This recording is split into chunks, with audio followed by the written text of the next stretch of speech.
dampak, yang kedua diundang biaya Pak ya. Nah ini yang ketiga, pas waktu yang ada ini cukup pas. Tugas yang paling berat dari Kodam itu bisa. Nah semua perintah ke Pangdam larinya ke Dandim, Dandim larinya ke Dandim, Dandim larinya ke Babinsa juga. Jadi ujung-ujungnya Babinsa. Nah kita ini kayaknya dari motivator gitu. Makanya nanti perhatikan betul, cermati betul, bukan bapaknya termasuk ibunya.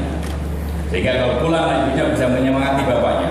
Terima kasih. Wassalamualaikum warahmatullahi wabarakatuh. Pak Muhammad Fakhrudin, suatu kehormatan buat saya diundang di sini. Semua jajaran prajurit, ya, pejabat dan semua lini dari Kodam sudah diutarakan oleh Pak Panglima bahwa sebetulnya memang ini merupakan tugas saya sekarang untuk keliling seluruh Indonesia, dan semoga nanti materi ini akan memberikan satu pencerahan pada kita semua. Ketika kita mau menasihati orang yang jelas dia salah dan segala macam, ya pasti dia punya alasan kenapa dia salah. Dan ini saya praktekkan berulang kali ke anak buah saya, ke anak saya, ke orang lain dan segala macam. Jadi menjadi teknik pendengar yang baik.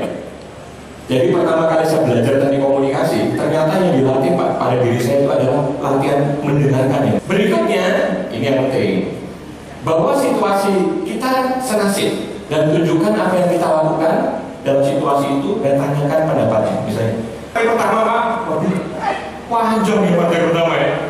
Dan materi kedua adalah tentang motivasi. NKN harga mati itu sampai saya memberikan materi ini sudah lama. Bagus sekalian, banyak anak-anak generasi muda kita tidak sadar betapa hebatnya Indonesia. Dan kalau mencetak hebatnya Indonesia, kita harus pakai data. Karena anak-anak sekarang ini anak-anak yang kritis, anak-anak yang sangat sensitif. Kalau nggak ngomong, modal ngomong doang sama data itu buatnya beda sekali. Wow, bagus, suaranya keren gitu. Jadi nggak masuk akal gitu saya melakukan itu, tetapi saya terinspirasi dari anak-anak muda seperti Hatta yang bisa melakukan itu. Ya, hadirin sekalian, saya melatih seperti ini banyak sekali. Hukumnya Anda memotivasi generasi muda, karena materi saya tidak akan saya bagikan kalau hanya untuk dimakan sendiri. Dan cara kesungguhan Anda untuk menghebatkan